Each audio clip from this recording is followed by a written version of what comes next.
Dear students, good morning. I welcome you on behalf of सर्वोच्च classes.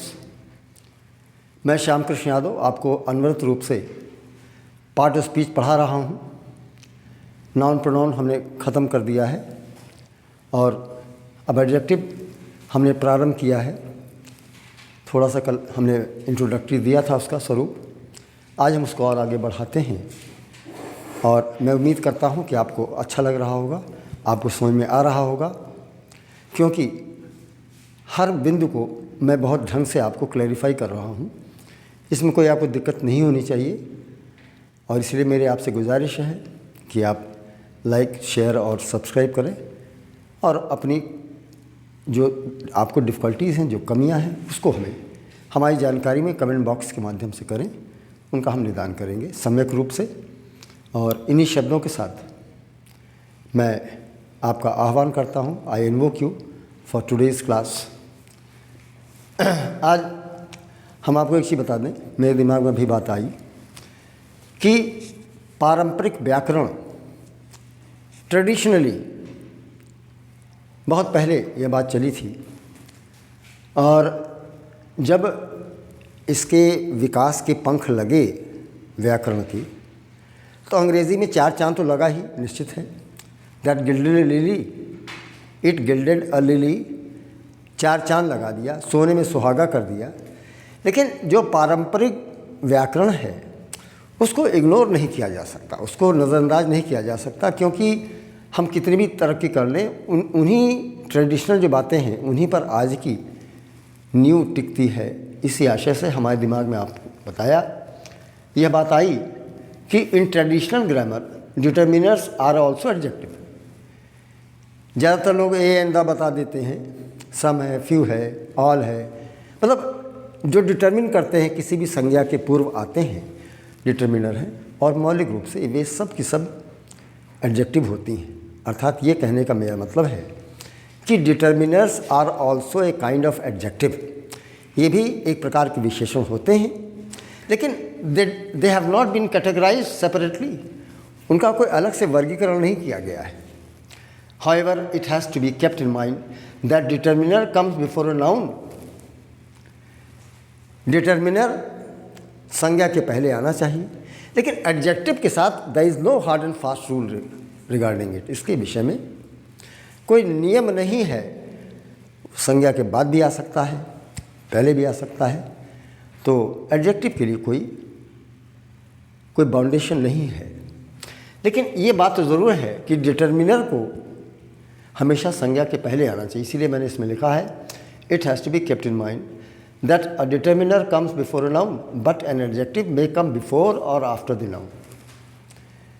And moreover an adjective undergoes change. अब आपने कहा hard है और कठिन है, सवाल हार्डर सबसे कठिन है, hardest.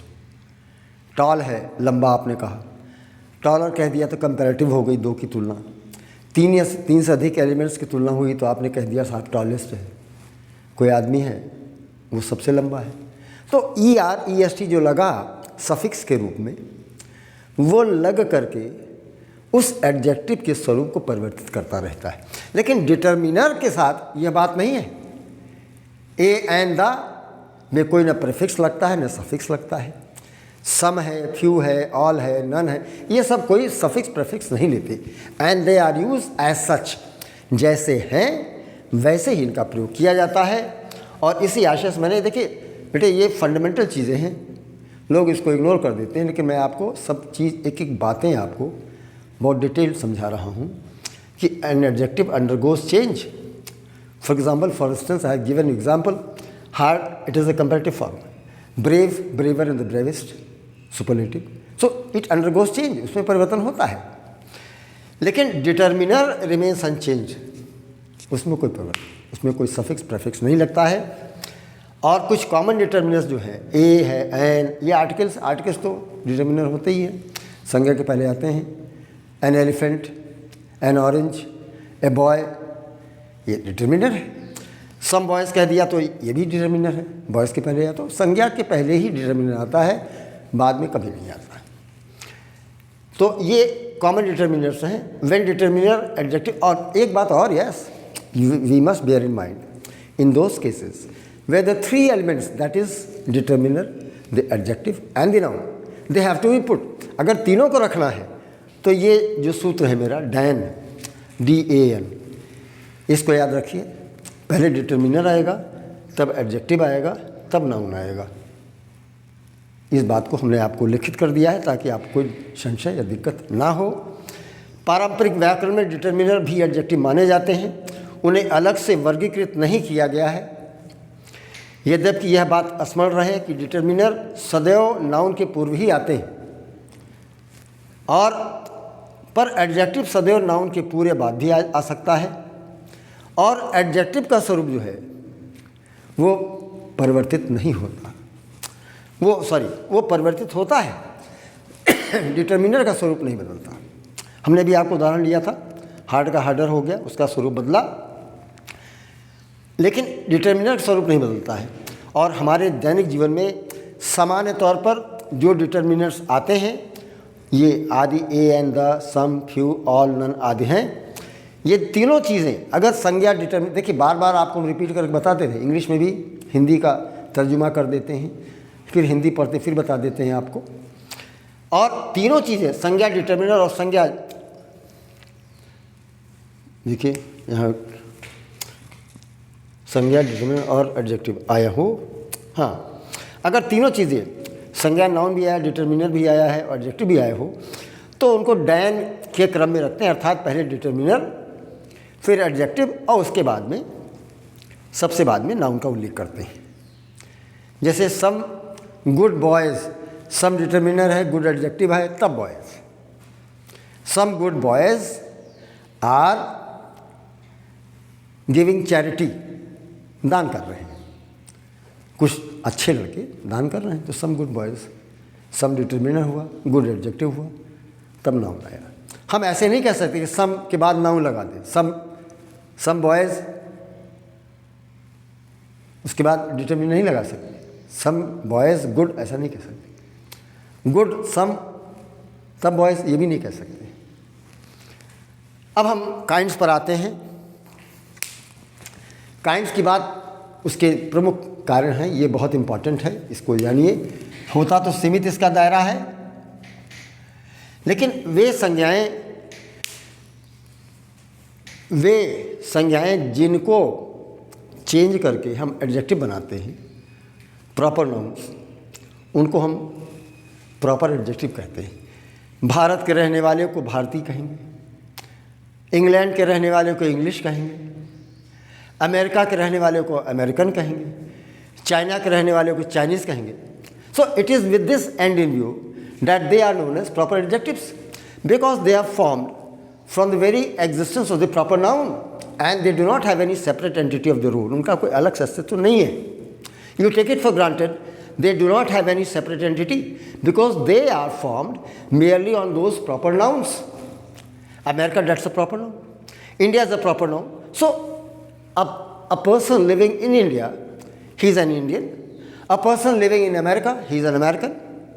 Similarly, if I say a person of China, then he will be called Chinese, and so on and so forth.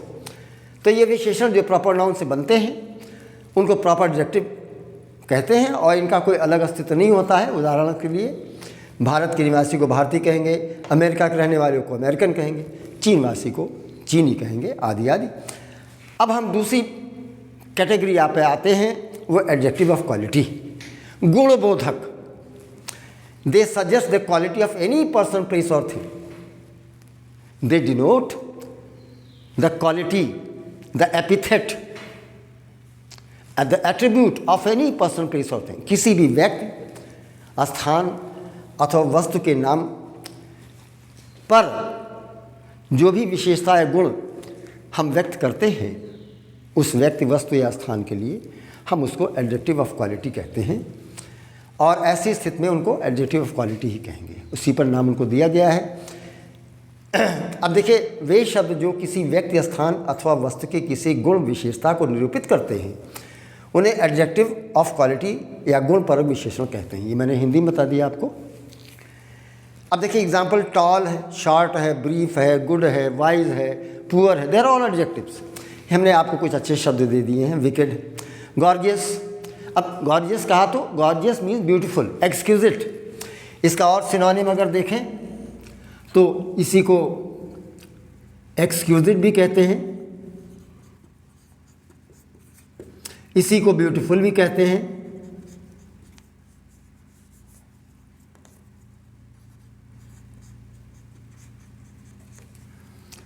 ये इसके सिनोनिम्स हैं। अब देखिए बड़े क्लासेस में आप पढ़ेंगे, बहुत बीभत्स हत्याकांड है, बहुत जघन्य हत्या हुई है, आँख निकाल लिया, हाथ काट लिया, तो उसको ग्रूसम कहते हैं। Gruesome, cold blooded murder, diabolical murder, heinous murder. देखिए कितने अच्छे शब्द हैं, बहुत जांबाज वर्ड्स हैं। ग्रूसम, डायबॉलिकल, हीनियस, ब्रूटल, इन सब के माने जघन्य या विभत्स। तो मैंने सिनोनिम दिया है आपको। वाइज, बुद्धिमान जानते हैं आप। प्रूडेंट, समझदार, हम आपको पिछले वीडियो में बताए थे। प्रूडेंट हुआ, सगाशियस हुआ, स्क्रूपलस हुआ।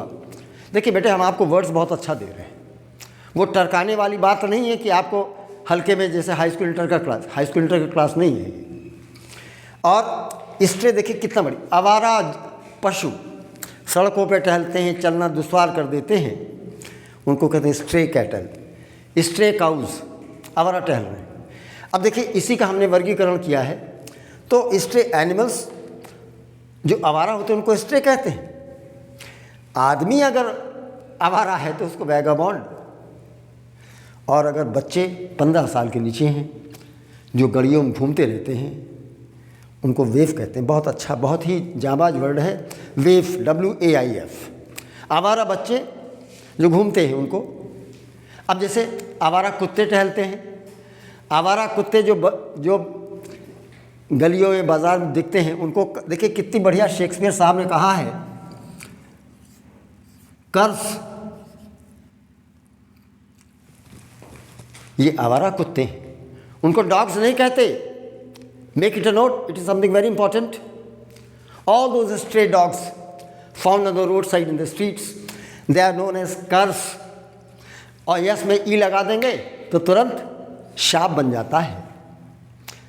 एकर्स हो जाएगा तो अभिशप्त हो जाएगा। अभिशप्त है तेरा जीवन, एकर्स्ड बी योर लाइफ। और कर्स नाउन है शाप, कर्स वर्ब है शाप देना। तो ये आपको और आगे बताएंगे। ये सारे शब्द आप डायरी में अपने लिखें और आगे इसको